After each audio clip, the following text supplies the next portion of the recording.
Hey everyone, welcome back again for another exciting week of the Iconis podcast. Woo-hoo! Woo-hoo! Oh, happy days is. Thank you everyone for holding on and doing this show listening to the show while we do the show for you. We appreciate everyone that's been reaching out so far and loving the feedback we're getting. So please, keep it coming. And remember, this is the Iconis podcast. We can be found on all streaming services. On our Wednesdays and Tuesdays, we drop the video on YouTube. Right? I know I did it a little bit backwards. Hey, it's what I do. So, keep in mind also, please like, subscribe, share. Also, we have a Patreon page. So please, jump on there, subscribe, drop a one-time tip, subscribe. We have exclusive videos on Patreon.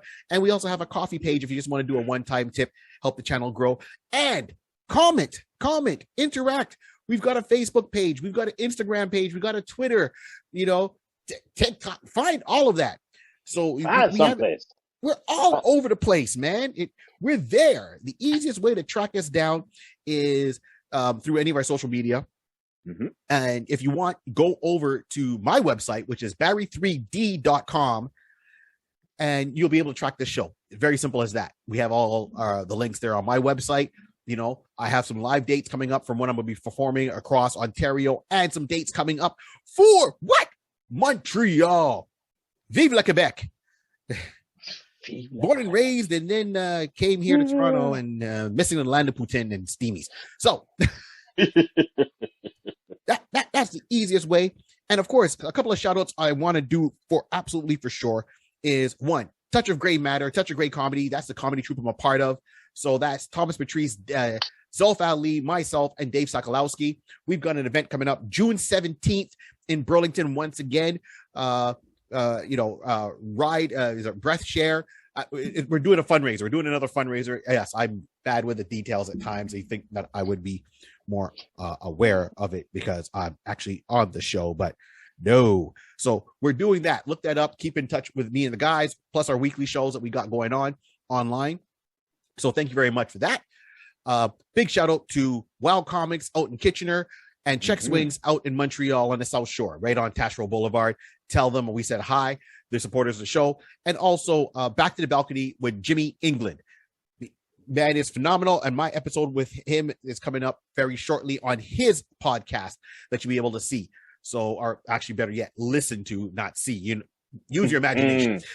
Y'all see what I look like. Just copy paste. So that's some things going on our side for sure. And Rod, where can we find you, Rod? Listen, I'm somewhere out there in a worldwide net, but you can definitely find me on the world of Instagram. Find me at Mr. Rod C. Definitely find me, page, connect me, follow me from there. You can also definitely find me on twitch.tv/DJ Rod C. That's where you can find me. Listen, I got weekly shows that I play. A whole sorted amount of different music and genres, like club shots is basically what I tag it. So I play everything that you hear in the clubs, have some fun with that. Always in a bunch of different genres, soca, calypso, reggae, R&B, hip hop, house. Listen, I play it. We're having some fun. Let's go. Top 40. We're going to have some fun. So follow me, find me, say hi, shout you back. Let's go. We're going to have some fun. So today. Oh, we got one more person. The one and only, the man that makes us look so pretty all the time. Sorry, I was kind of a little bit distracted because I was looking for someone else I wanted to shout out. But yes, the one who gives us our overlays, the one who does our posters and everything that we need in all digital media. If you need something done, who can they go and see, Rod? Digital. J Bird Digital Arts. J Bird Digital Arts. That's I went reversed. Holy. Yeah, we did a reverse. That's the way to go. Today's a reverse day. I'm telling you, it's a mirror day. All right, then. I don't know. We're coming from Bizarro World, right? Shout out to Lois and Clark. Superman and Lois. Exactly. Lois. Yeah, I wanted to give it one shout out though.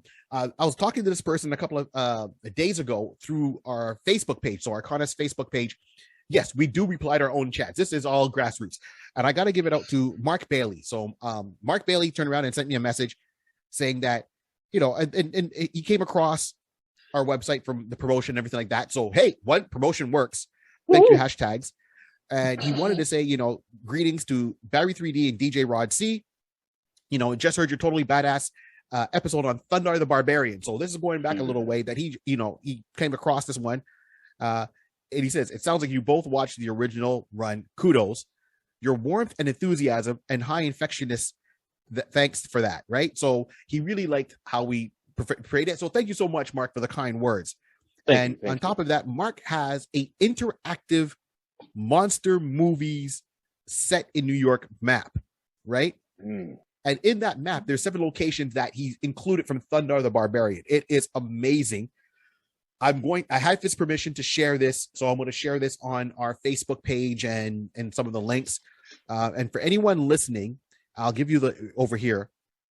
So it's NYC, so really New York City. So NYCGMAM.com. So N is in Nancy, Y as in yes, C as in city, right? G as in George, M is in mom, A as in Adam, and M is in mom.com. Now, it does take about a minute or so to load, but when this map loads, it's really a lot of fun because it has all the monsters where they invaded and hit New York, right? Where they showed up, the location. So if you tap on the location, it'll tell you which monster it was. So you can tap on the monster or the character, for example. So he's got not just exclusive monsters. So he's got like King Kong, he's got Rodan, anyone that came over to our shores. He's got Thundar the Barbarian on there, and you hit it, and it shows the actual locations with actual pictures of it from the episodes or the movies. And it's such a nice interactive map. So I wanted really to kind of give that out to Mark. Thanks for reaching out to us, and we had a good conversation back and forth. So I'm gonna let you know, Mark, when you hopefully you're gonna hear this episode also. I know he really enjoyed the Thundar the Barbarian episode, and he actually jumped onto the Mighty Orbots episode and he enjoyed that one too. So hopefully, Mark, we keep this going for you find some other ones and gems that you like, and we really kind of touch base on that. And once again, feel free, reach out. We like interacting with our fans, and of course I got to do this. My boy Sean Allen. Let me tell you something about that man. First of all, y'all don't know Sean. We got to say thank you to for your service, Sean, because Sean is a military man in the Canadian Reserves. Thank you for keeping our shores safe so we can do what we need to do in this times that we have going on right now. So can't stress that enough. And on top of it, Sean is a big fan of the show. So I see Sean every pretty much weekend, and we talk comic books off. And I have to give this shout out. Sean's favorite episode is this episode we did on Juggernaut. He says that to him was his most favorite episode for how we broke that one down. Nice. So far out of all the ones. So we always want to hit that level. Sean, you're listening. I know you will be when this episode comes on Tuesday, as usual. Thank you. And for sure, hopefully we go hit that chord again, man. And he's going to give us some things he might want us to talk about. So anyone out there that's listening, if there's someone you want us to talk about, doesn't matter if it's hero, villain, comic, anime, cartoon, video game, it don't matter. You bring it to us and we will go through it. We'll let you know if we'll do it, yeah or no, and go from there. We're open to a lot of stuff. Okay, I'm good. Oh man, and usually I always introduce Rod as usually I say, hey Rod, what do you got going on? But usually it's the man, the myth, the legend, the one that makes the turntables rock back and forth, jump up and down. That's what I did, and that's how I sprained my toe. Thanks, Rod. He was playing Saturday Love and lost my mind. I apologize in advance. I apologize for before. I apologize continuously. I apologize. Oopsie daisy. There we go. And now here we are in the month of June. June, it's got a couple of things going on. First of all, Juneteenth is coming up later on, right? So we have a couple of episodes that are going to kind of gear towards that. June is also my birthday month. I get to turn another year on June 14th. Hallelujah. Excellent. Right? Yeah. And then it's my daughter's birthday, June 16th. The deuce. Woo, yeah. Winky dink. It's a coinky dink. It's a coinky dink. You know what? Great things happen to Geminis. No hate for the rest of the signs. It's just there's two of us and there's only one of you and each other one. So we good. We got backup. That being said, here we are kicking off June, and we're going to go through our special for June. We sometimes we do these little specials or themes. The show we do some work. Our theme is Milestone. Not Milestone as you reached one. Well, for me, I reached a milestone. But Milestone as in Milestone Comics, the division of DC Comics and the characters they portrayed, they came out with years ago that are still around now into the media, and I think should be done a bit more. So the first one we're kicking off for Milestone. It's Milestone June month. Is the one and only. Who are we talking about today, Rod? You let them know. We'll be talking about that wonderful superhero by the name of Static. Oh, that hurts. Sorry. I just got shocked by Static. Let's go. Woo! That's right. We're talking about Static, right? He goes by Static. He goes by Static Shock. Sometimes, you could rub a balloon, put it up there. It's like, how's it held? Static electricity, right? Static, you kind of rub your feet on the carpet. You go up to your little brother and you just touch him with a finger and just shock him. Static electricity. So that went from an annoyance to a party trick to a comic book hero. Hilarious. Right? So as a comic book, he was Static. But in the cartoon, it was Static Shock. Right. Same person, right? And that's how the beauty of comics goes about. So let's go through a little bit of history, and as we go, we're going to drop some tidbits also about the creators and so forth. So let's break down part one. Here we go. And I say part one, it's all one episode, but the first part here is Static was created in his first appearance in comic books was under his own brand. So he wasn't under another comic book company. It was part of Milestone, which was a division of DC. So in Milestone Comics, they had a room in the back of the DC offices, like just one room. And it was pretty much Black created, Black writers, Black, creators, Black writers, Black art, kind of working on that. People of ethnic, so not just Black, but people of ethnicity working together on this. And this is something they wanted to do. And this was first appearance was June 1993. Hot damn. Here we are, June 2022. June 1993. I love characters with history, man. And he was created by Dwayne McDuffie, right? Dennis Cohen, Michael Davis, and Tarek D. Diggling. Bingo. Excuse me, I had a little bit of a burp. My apologies. Made this character in his first appearance. So Static, in the page of Static season 1. Okay, right. Okay, that was something different. But this is how this character came to be June 1993 in his own book under Milestone. Since then, they did have an event where they kind of, merged the Milestone characters that we'll be talking about this month into the regular DC universe. Because, Marvel creates and DC acquires. And I don't mean that in a bad way. It's just that's how they function. Right. DC's acquired a lot of the properties they have over the years and they've expanded on it, where Marvel's created a lot of the characters they have and expanded. So two different houses, they function differently. Great media,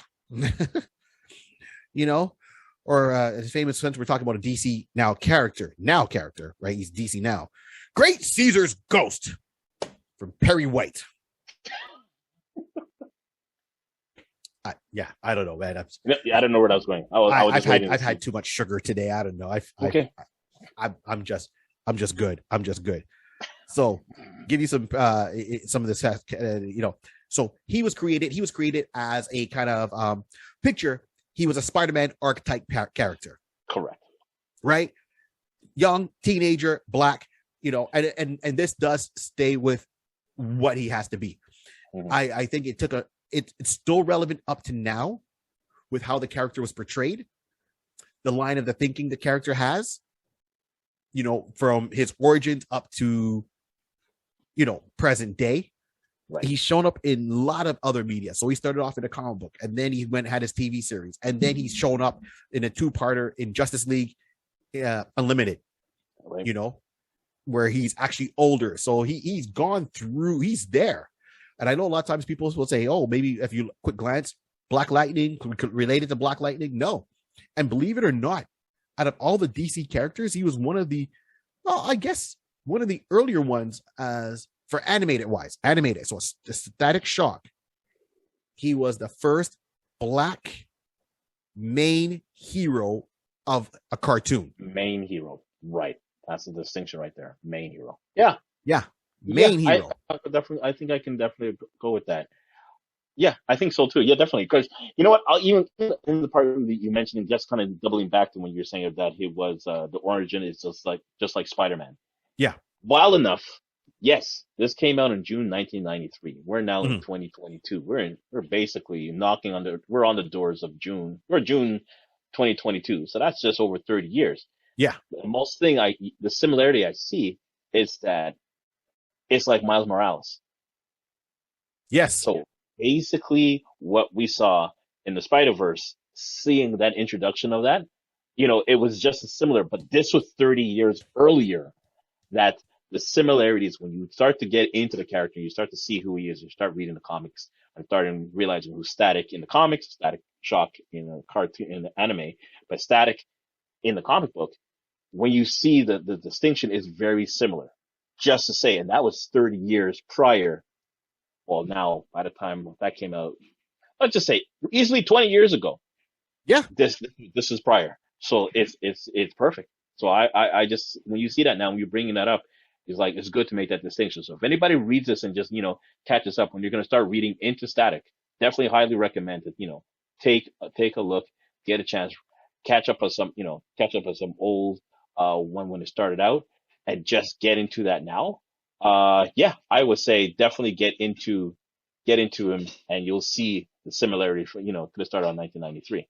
But yeah, that's what I was going to say. So yeah, we were saying, yeah, well, I mean, first of all, he started off as a Spider-Man. He was influenced by Spider-Man. So Dwayne was influenced by Spider-Man, that archetype, teenager going through regular problems, but told from a intercity youth perspective. He's told from a young black man's perspective. Correct. And Dwayne's using a lot of his own personal experience, yeah, into all the characters he's done in Milestone and different points of view. And that's the key thing with Milestone, is that not everyone has the same point of view. Each of them have their own, ways. Hardware has his own way of thinking, and you can get behind that. Icon and Rocket have their own way of thinking. The Blood Syndicate have their own way of thinking, and we'll be talking about these characters later on. With Static, he's a young guy in school, just coming into his own. So picture you're like 16, you're trying to figure out, your home life, your social life,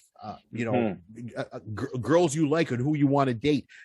Going to high school again, drama and angst going on, right? So exactly. he gets into a situation from early on. So pretty much the first original issues that came out under the Milestone marker, the banner, Jessica, you say, like, wow, so he's in there, and now what's going on with him? Okay, well, we know from early his real name is Virgil Hawkins. So that's his real name, Virgil Hawkins. And Virgil, in his book, you realize that he's living with his mom and his sister. His dad's nowhere around because his dad was killed off. Right? He got caught up in a situation with gang violence in a crossfire. So his dad wasn't part of a gang. His dad was minding his own business, but a bullet does not discriminate. So for any of those that suffer from tragedy like this and having to survive a lost one, our honestly, our sympathy goes out to you. Definitely. And it's not something you get over, and it's a shame that's happened. We got to do better as a society. And that's really what it is. And, our politicians really have to step up. So regardless of what side of the fence you fall on, I'm not getting no political debate. Just understand the loss that has happened, understand the tragedy that's happened. We've got to do better. Case closed. That is what happens with this character. So you hear that retrospect, little things about his dad here and there within the first earlier issues. His dad got caught up between two gangs fighting, got hit with a stray bullet, died. So it's his mom, his sister, and Virgil. They're trying to get by.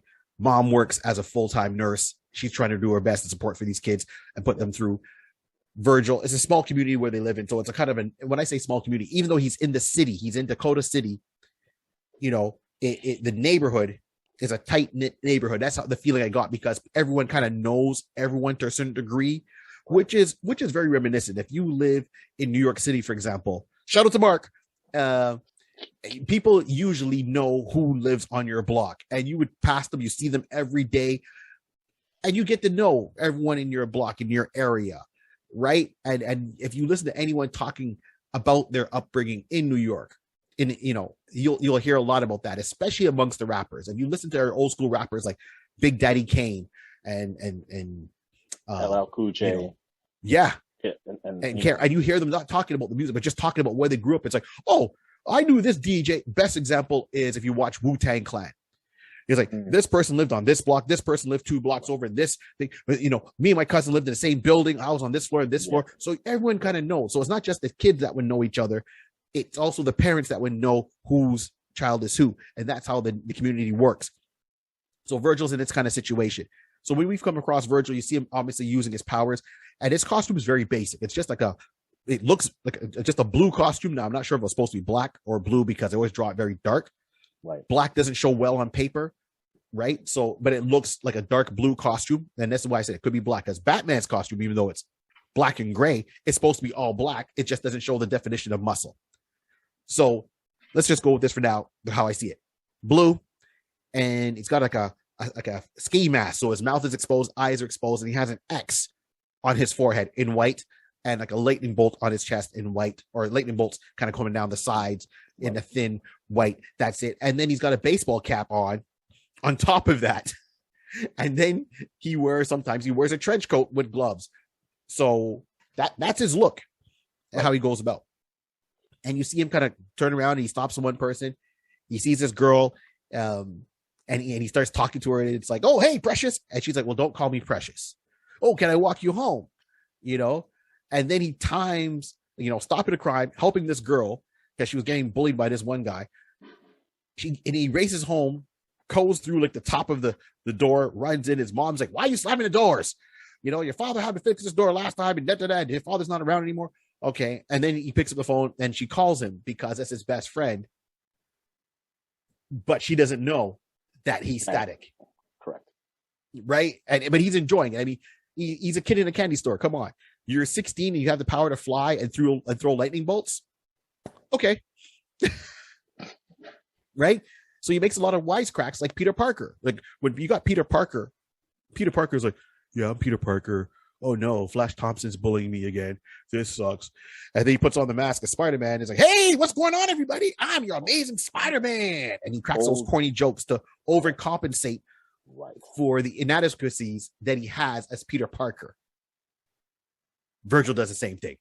Right. You know what? It basically, you're absolutely correct. Like, having that type of power and realizing I can be somebody else. I can now bring out my inner self, who I really want to be, and I don't have to shun and hide what I have, whatever, not powers, but at this time, just who I really want to be and how I really want to perceive everybody to see me, and how I want to be shown and spoken to and speak to people. I want to have that type of encouragement, that type of like, I'm like, yeah, I got this. I don't feel timid. I feel like I got the confidence. I got the confidence of a lion. I have the confidence of a mountain.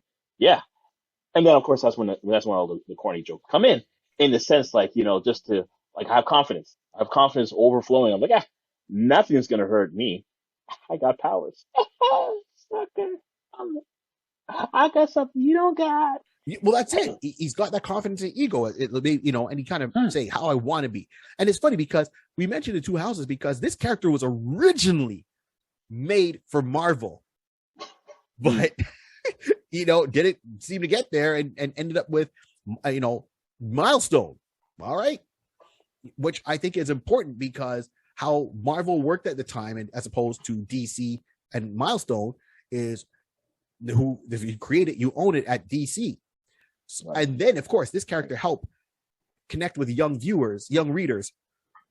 So I think this character might have gotten lost a little bit with Marvel because Marvel already had a similar character. But with DC, this makes this character stand out. He was very bubbly, over the top. He was corny. He was cheesy. And he wanted to be the man, how he sees himself, right? Or how he wants to be seen. And you hit that really well on the head there, Rod. So Virgil turns around and that's how he wants to go about it. but he got his powers through a situation. So at school, there's this one kid that bullies him all the time. So this same bully goes up, sees the girl he likes, his best friend, Frida, I think it is. Frida. Yeah, Frida. Mm-hmm. Frida. And he starts hitting on her, you know, and Fred, you know, he's very arrogant, over the top. And he's a bully. He's a straight up bully, because at one point he's just being rude. He's being, he's very chauvinist, right? And he thinks he's all that. Call me B Money or something. I think his name was. And so Virgil's there, and Virgil starts cracking wise jokes on him. He just starts, yeah, man, whatever. And his so-called bully at the time kind of, okay, yeah. The girl walks off. Frida walks off, gives him the finger, kind of. You know what? I ain't bothering with you, man. And you can tell Frida's a very strong character. She's not the damsel in distress, which I like, as you heard me say before. So she walks off. But as soon as she's out of sight, this guy turns around, grabs Virgil, slams his head into the locker, beats him down to the point where he's on the floor crying. Because as cool as he thought he was, and throwing off his mouth, he couldn't take him in a fight. So he ends up crying in front of the whole school. Like everyone is in the hallway. People in the hallway see him crying, and how do you feel? If you were 16 and got your butt whooped and you're crying, you're going to feel like 2 feet tall. Right. So this goes into his psyche, and there's a reason why I'm mentioning this. So at this time, his best friend Larry comes up, no relation, and picks him up and says, hey, man. And he steps in for him saying, look, stop it. It's over. We're done. No need to continue this fight any longer. He's like, well, I can talk to who I want to talk to. He goes, no, the next time you talk to Frida, it's my business. Next time you talk to Virgil, it's my business. Because his boy Larry is part of a gang. Right? His bully is also part of a gang. So at one point, Larry's having a conversation with him saying, look, you got 4 years of school with this fool. You got to stand up for yourself and do something and make a point. And Virgil's like, I don't know. He goes, look, you're my brother, man. What you got to do? Pop a cap in his ass. And he gets Virgil a gun. Mm-hmm. He tells Virgil that, his bully is going to be at a certain location. Go down there, take care of business. Because if you don't take care of it now, he's going to ride you constantly for the next 4 years. Right? This is going to be a long 4 years of high school. Now you figure, he's a hero. He's going to say, no. Virgil takes the gun. Virgil puts on the trench coat. He puts on the cap, and, he gets all dressed up, goes out the house, and he sees him and pulls out the gun. And at first he aims it at a distance. His bully doesn't see him from the back. He's hiding in the alley. He pulls out the gun, but he's aiming it at the back of his head. And then the sight drops down a little bit, the bullseye, and it goes to his back. And then it drops down a little bit more. And he's having a whole thought process to like, I can do this. I can kill him, and that's it. He'll never bother me again. But it's the right thing to do. I don't know. Maybe if I shoot him and just wound him to show I mean business, but then he might retaliate. No. And he drops the gun some more, and he goes, well, I can't do this. This is completely wrong. I'm not a killer. And keep in mind, that's how his dad died. Mm-hmm. Right? So forget the great responsibility, great power comes with great responsibility, great power speech. No, it's more kind of this, that he finally came to his senses that this is how my dad died. I can't do this. So he takes the gun and he throws the gun into the nearby river. Right? His bully turns around and says, hey, what are you doing here? And he starts to run off, but then helicopters come in, and it's the police, and the police see these two gangs, they're converging, and they just drop some kind of chemical, to knock them out, but it interacts with something there, and then boom. And it's called the Big Bang Theory in Dakota, in Paris, Dakota, where they're at. It's called the Big Bang Theory because everyone around that got exposed to these chemicals and that explosion got a power. Right? I was like, okay, I'm still on board with this. So as a black man myself who went to high school and went through moments like that, I can see, I did have a high school. I would say a high school bully. I had I had a bully in elementary school, you know, and this person taunted me for years. And it wasn't even just elementary school. We lived on the same block. So it wasn't I could even get away from him when I was outside of school. I still had to deal with him when I was at home, out in the park, walking the street. He was there. And it came down one day that, well, enough was enough. And I'm not saying I condone it, but, you know, when parents are getting involved and even his parents weren't really doing much of trying to tell him not to, they'll get upset. But then he wouldn't stop him. He would just ramp things up, and he would pick on me because I was smaller and all that. So one day it came down to it, and I lost my temper. But instead of being punched and dropping down and taking it and saying, no, stop hitting me, my mom told me straight up, and this is my mom, not even my dad. My mom told me, is like, when he comes to you next time, hit him in the balls. And I go, okay. And she goes, no matter how many times he hits you, keep hitting him in the balls. Hit him over and over and over again till he can't get up. And when he can't get up, hit him again. I'm like, Mom, you're a Christian woman. Aren't you supposed to say turn the other cheek? You know, I'm looking at my dad, and my dad looked at me and he said, what are you looking at me for? Your mom told you what to do. All right. And that's how, you know, I'm not saying it was the best way to handle that situation, but after dealing with this for years, it was the only way to deal with that situation. And once it was done, I realized I had my own power that it hurts when I get hit. Nobody wants to get hit, but I can hit back. And after that day, never bullied me again. He would give me looks, and I would open my mouth and say, what are you going to do? Because I pretty much went at it, and it was just me and you. Then it had to pull us apart. So I'll go through this again. And knowing that I wasn't going to get in trouble at home, I was good. I was more afraid of getting in trouble at home than dealing with the beats from him. So I can understand where he's going through, and it was relatable. That's what I'm trying to tell everyone that's listening. That was relatable to me. And I like that how they kind of broke that down. So that's the whole thing with Virgil. That's how he got his powers.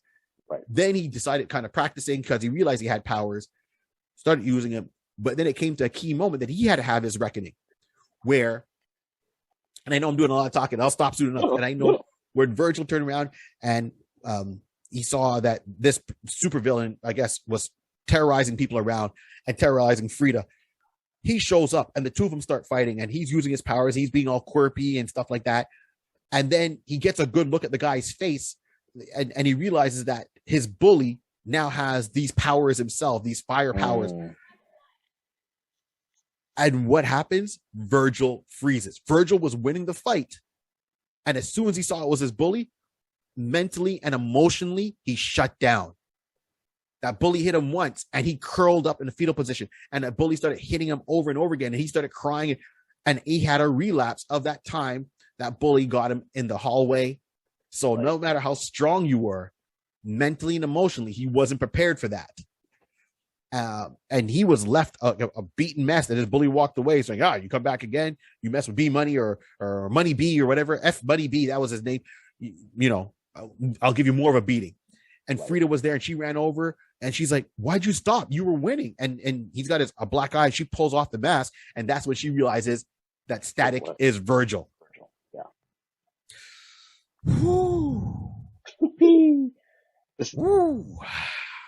It's a lot to unpack. And this is the great thing about Milestone, that they put in a lot of not only emotions, but a lot of context.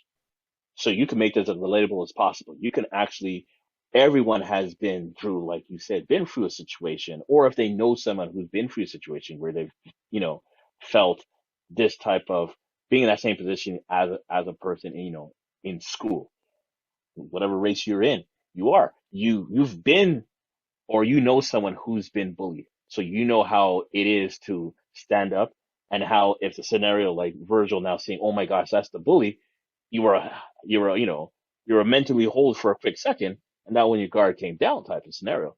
But we've all had that type of relatable type of emotion. So it was a great thing that Milestone put that in. I even wanted to go back to something that you were saying earlier in regards to the Big Bang Right. Not the Big Bang Theory, but the Big Bang. Hey.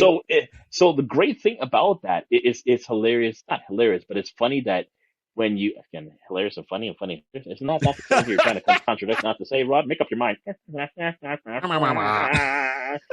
So what I wanted to say was that the Bang series, again, the people that we're planning to look into and talk about this month, is all related into this. It's basically called the Bang theory, which was like kind of like AKA, because Virgil Static is in Dakota. They had it nearly comic wise, they call it like the Dakotaverse, which means that we will get into it and you'll start to realize that the the characters that we're talking about and their supposedly villains and everything along that line were all created or birthed out of the Big Bang. So everybody is very related. And then you'll start to see when we get to it, all the comics and everything like Icon, Hardwire, the Syndicate group, Rocket, everybody, Static, they're basically very intertwined. And it also made me remember about whenever we watched Smallville. Right. Because Yes. Smallville was a similar type of way that Smallville and even Flash, that basically because of that particular incident, Smallville was the rocks, the kryptonite rocks that came down and all different types and created all these different metahumans in that regard. And the same thing with Flash because of the oh my goodness. I want to say not the arc reactor, but yeah, exactly. I know I'm not thinking the right one, but as everybody too much information in the head, it just kind of implodes. Implodes, exactly. I can't breathe.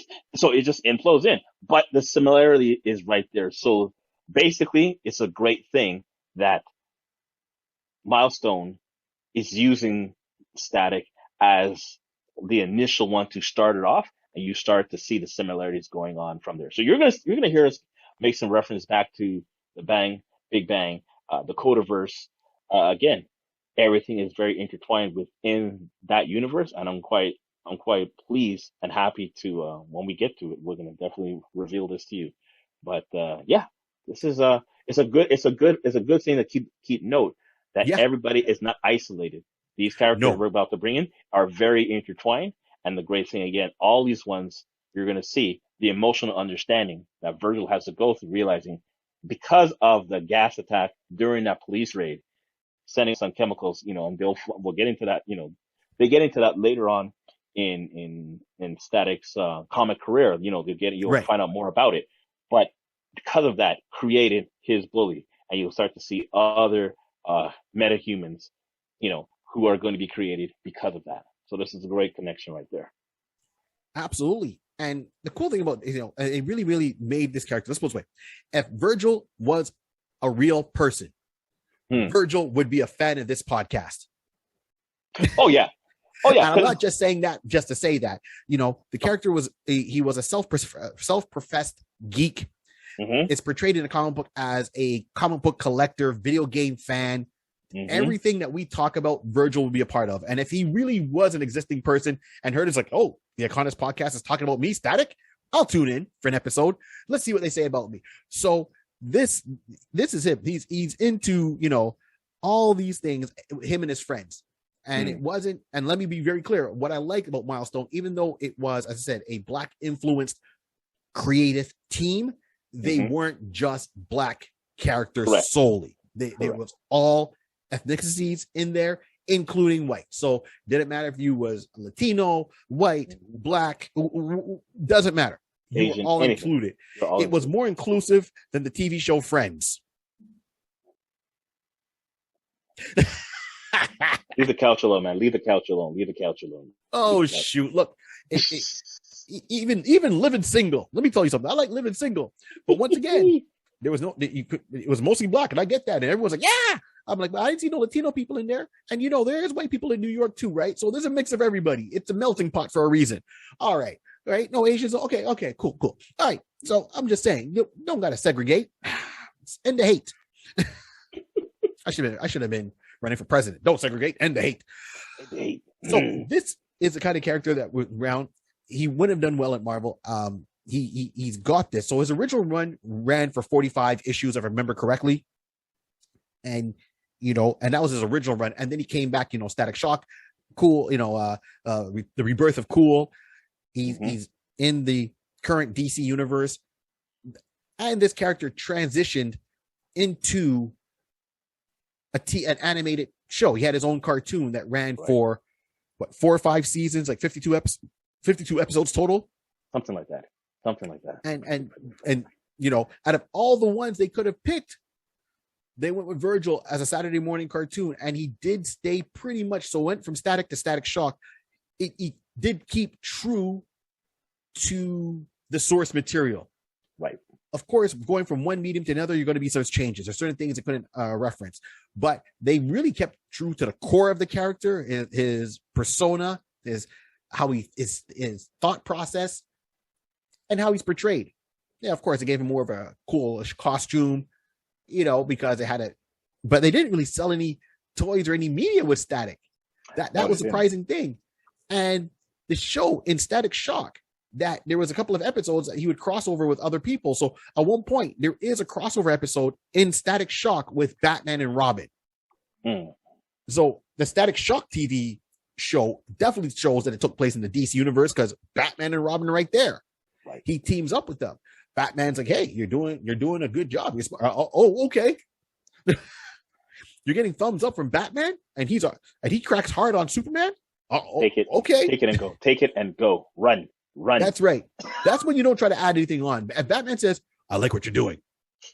Thank you," and leave the room, because if you say anything else more, you might take away points from yourself. There you go. Just like IKEA. Start the car. Start the car. Exactly. So this is what Virgil is. This is what Virgil's all about. This is why definitely Milestone. DC has a lot of property, a lot of characters, right? Right. Milestone, I know they do the DC showcase, and I'm liking how they do the little DC showcase once in a while in an animated thing. I would love to see Static come back, and I said he's had comic book, and he's had multiple series. So he's had his original series, he's had Rebirth of Cool, he's had another mini series, he's had another ongoing series. They were planning on putting him with the Teen Titans, but that didn't pan out because that issue didn't, it didn't come that way. But that was the overall plan for Static. So clearly, there's a love for him, and people think Black Lightning. I think Black Lightning is cool. We'll talk about him one day. But Static Shock, his power level. Okay, electromagnetic manipulation, energy field, manning. Okay, let's go there. Manipulation, force fields, telekinesis, electrogenesis, reception. So pretty much he can get on an object, use his powers to make an object fly while he's on top of it. So he's not flying himself. He would go on, Rod. No. Go. He would take a metal trash can lid, stand on it, zap it with his powers, and that's how he would go around. He would fly around almost like the Silver Surfer, right? I will go. He's basically the DC version of Magneto. Yes, everybody knows Magneto. So that's the best way you can see how powerful, and everybody does fear Magneto because he is connected to the Earth in the sense of electromagnetism. He has that power. So even when you watch him in regards to Justice Unlimited, when you see him in the future and everything like that, even in that time when he saw the future Batman, at that point, he was the number one superhero. He was the GOAT. He was the greatest of us all type of character. Yep. So he has powers, and a lot in his resources that he can use that really hasn't been properly tapped out. It hasn't been properly tapped the full extent of what he can do.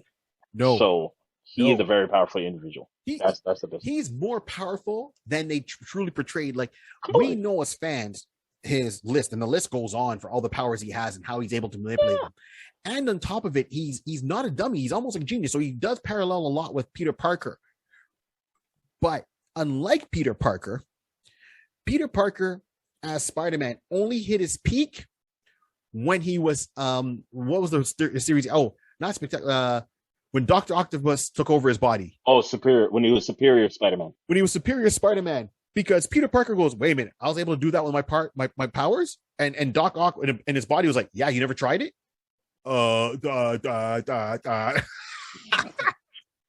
Static is pushing it, because at one point, when Static's in the DC universe and his other story was going with McDaniels, who was writing and drawing it, he did work for Star Labs. He was working for hardware. He did have his own kind of secret lab within Star Labs. Okay. And they never read a story that he really had to go all out with his powers. Like, I think he would be up there with Superman. When he was Superman lost his powers and he became all he had like electromagnetic powers. Yes. Right. Yes, I remember that. He would be up there, if not even beyond Superman with those powers. But his manipulation, if you're invisible, he can still see you. He can sense you. It's insane how he uses his powers. And of course, the fact that he keeps testing and pushing himself. And there's in one of the series, he gets his arm almost like severed.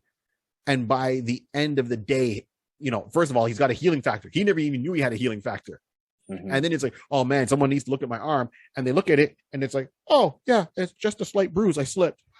He thought he was going to see something, because in that storyline that was within the DC universe when they're bringing him back, that the way the teachers were looking at it was like, oh, well, you always seem to be leaving.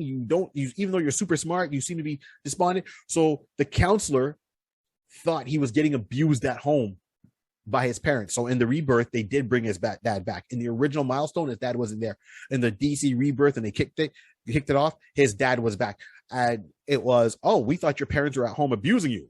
No, which is not the case. He's out fighting villains. So These are the things that he has to go through all the time.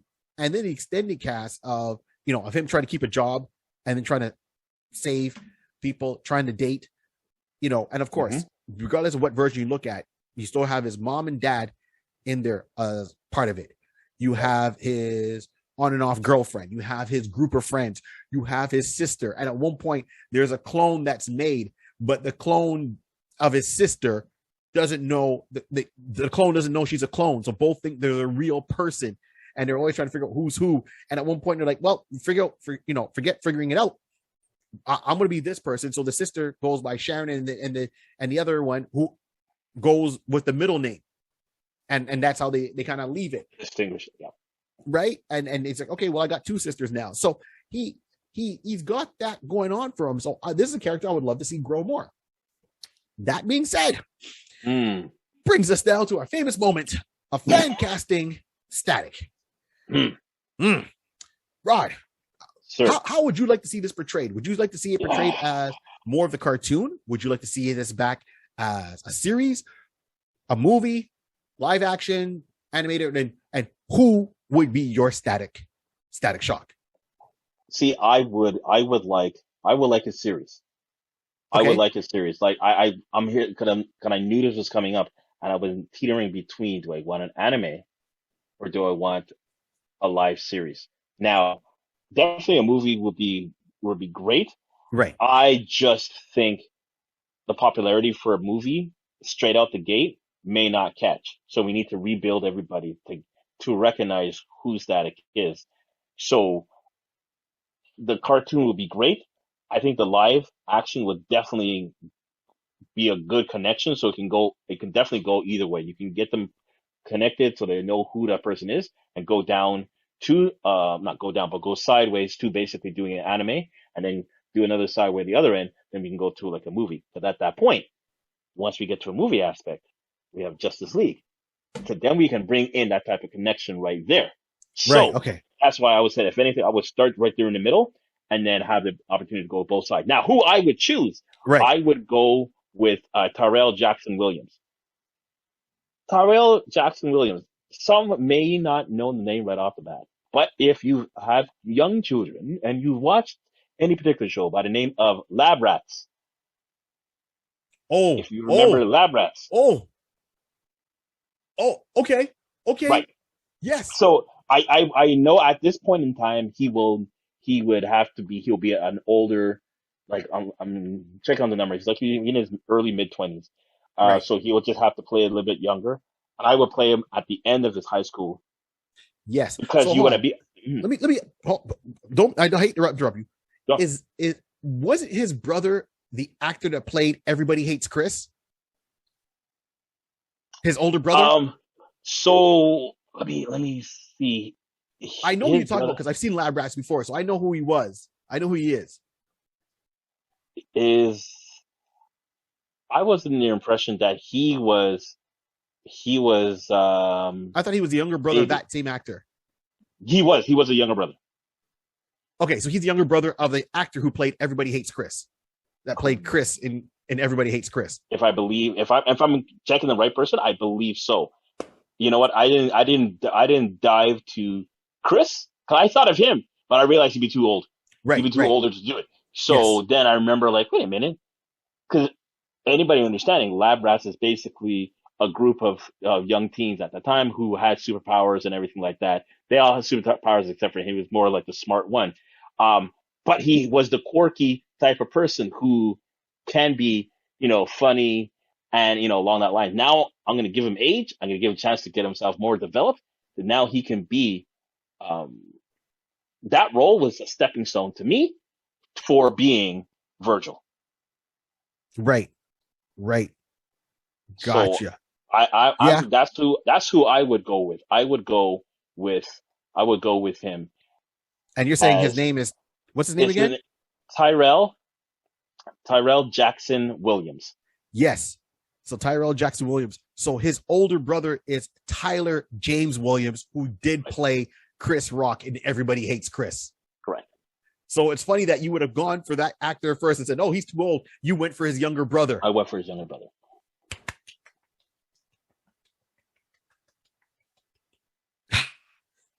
And this is what we call keeping it within the family. Yeah, let's get the money in. Let's go.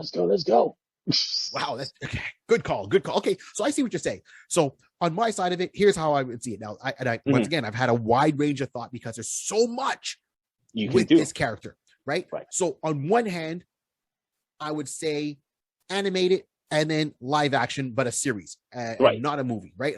For a different reason. So I know a lot of times I say that, but because I like the development. So as a cartoon, I would love to see this done as DC are doing what they call their DC showcase, which are shorts of certain one-off characters and just putting it out there to the audience. So I would like to see a DC showcase / milestone just to show the how that is connected all together, or DC milestone presents Static Shock.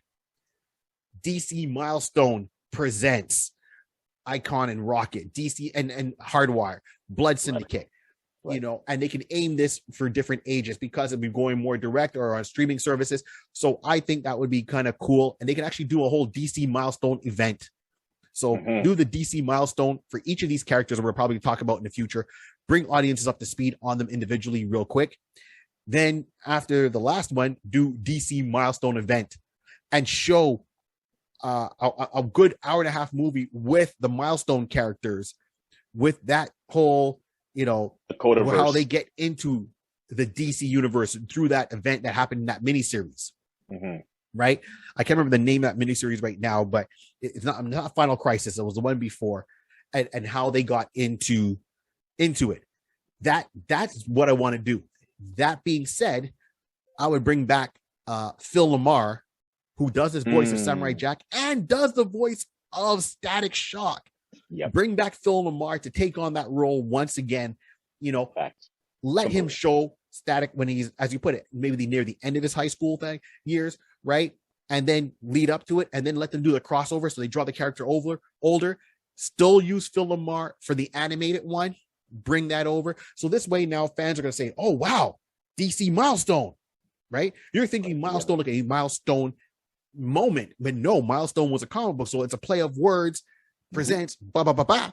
Boom, that's done. Now people are open to it. Now, okay, what can you do? Well, DC turns to the TV version and goes, "Hey, CW, it seems that you lost some properties. You canceled some shows." You kind of did, yeah. How would you like to do something now to get done right? To get, once again, the greediness and so forth. I've had the thought of let it be produced by 50 Cent. 50 Cent produce the Milestone universe in association with CW, or go with someone else. But 50 Cent as executive producer to do a superhero genre thing, because now you're going to open yourself up, 50, to more audiences within. It's all about crossover, 50, and you know that. So yeah, I'm talking to 50 like he's listening to me right now, but I'm going to talk to him that way. 50, you talk about it. This is a crossover. You're going to cross over into more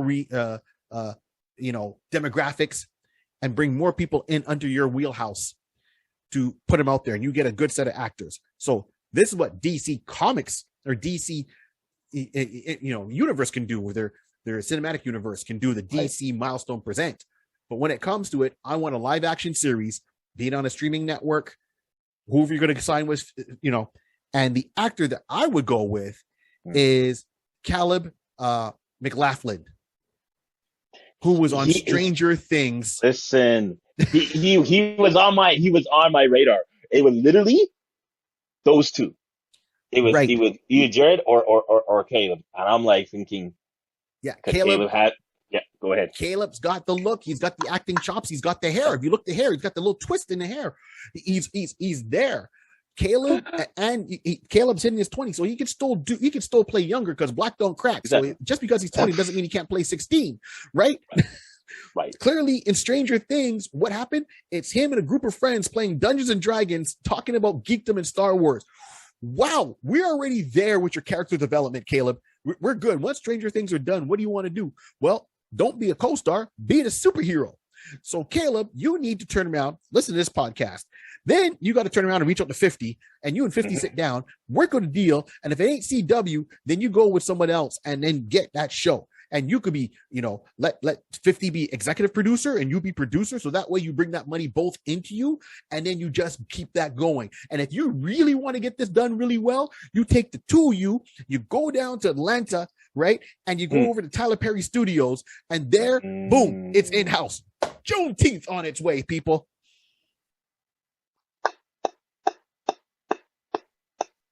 Very nice, very nice, very nice. That's how I would go about it. Get the animated stuff, DC Direct, you make your money off of it, and that brings that back. Caleb, 50 Cent, you guys have a conversation, start, because Static is the gateway to the heroes that you can portray in a certain way that is true. He's seeing things, and this is educational, and not just entertainment, because it's educational, opening people's eyes to the struggles of non-whites in life, period. Right. It's educational. It's not a fact of browbeating. No, it's just going to show you what we go through. It's not. It's the point of view, the POV of what happens in the inner city, and just coming from that particular life, and how do you balance that? So we've already learned a life balance struggles of Peter Parker. Yes. On Queen's side, living, with Aunt May and whatever the case. We've seen so many different varieties of that. Now let's see life balance, work, hero balance of working. Having power and living in an inner city. And how do you do that? Absolutely. Because look at it this way, right? My point of view is, it's not Fresh Prince in Bel-Air. It's not that he got taken from the projects or living in the inner city and moved to Bel-Air. No. He's not Peter Parker, where Peter Parker wouldn't go through certain things. Even though in Spider-Man, he did deal with racism and so forth like that, because he saw it and he didn't want to stand for it, and he stood up against racism, and good on Marvel for writing those characters. But now you're getting a character from the inner city, living in the inner city, dealing with these things. This point of view would be done really well without being browbeating, and still entertaining, with a great property to be the gateway to all the other characters we're about to talk about in the next couple of weeks, 50. So tune in. We've got you. This is for you. And if this goes down, 1, remember the Iconist podcast. 2, 50, you can support the Iconist podcast. Look, you can come on this show and tell us your point of view, or throw us a video or your comments and stuff like that. And then 3, we want to be on set when some of this stuff breaks down, so we can say, aha. What we call your consultants 50. Would the character do this? Yes, no. Are we on the right path? Yes, no. Let us consult for you. By the way, did I mention that Rod's a DJ and I was a hip hop dancer? So this can go really well. Go very well. There you go. Just say this is how we do. Wow. Yeah. You heard a G unit. This is I unit. I'm not even gonna try. No, I'm not even. Iconus. No, okay, God, no. 50, I apologize for that. No, Iconus. The first letters is I see. I see you. Come on, 50. Right on.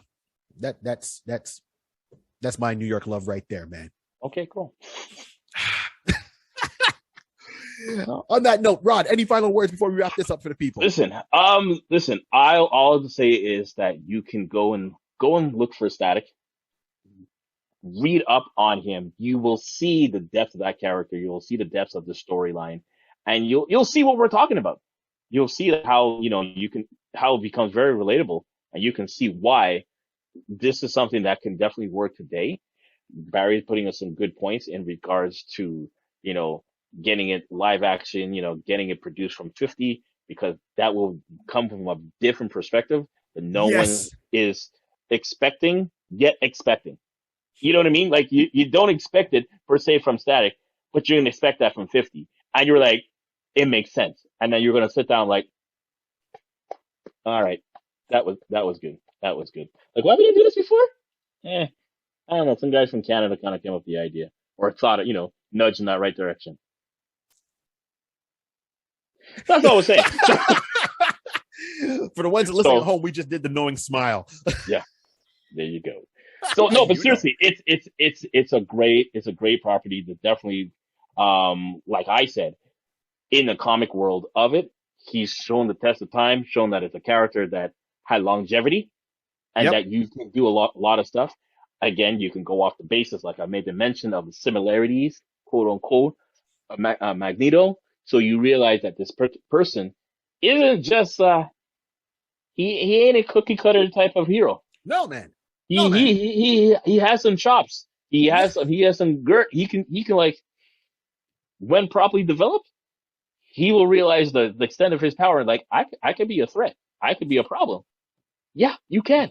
So definitely you'll see it. You see the connection there, ladies and gentlemen. Hopefully you will go and check out your local comic store. Check out online. Check out for Static. Check on videos, YouTube, any old stuff, Static Shock. And then you're good for go. For real.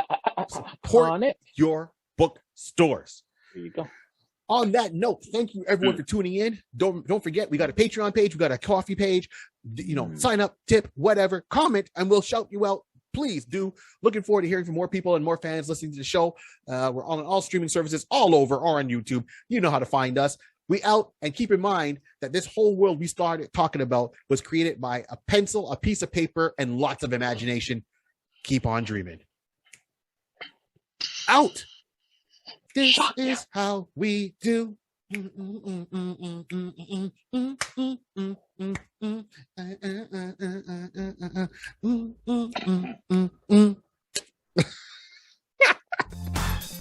we out of here.